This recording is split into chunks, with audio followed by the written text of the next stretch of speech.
I have 109 days to get this car running and driving. And I need a way to get this engine block cleaned and prepped for paint.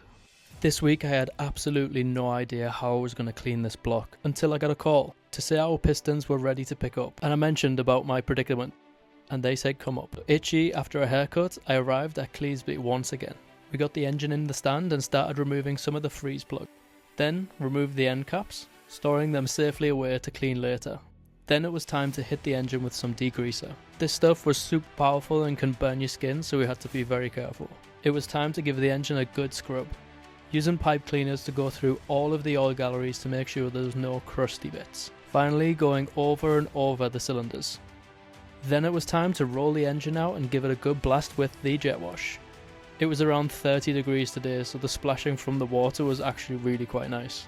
Me and Tyler spent quite a lot of time just chatting about the project and about Dad and engines in general. It's great sometimes to get off the drive and out of the garage and go and see people. It was time to dry off the cylinders and hit every surface with some oil to make sure that the engine doesn't flash rust.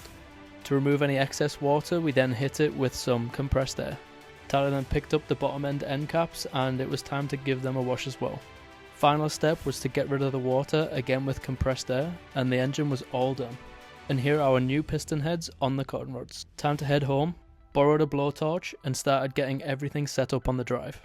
Firstly putting down a tarpaulin so I didn't get the drive in a big mess, hitting all of the surfaces that are going to be painted with brake cleaner, getting rid of any oil that we might have missed in the clean previously.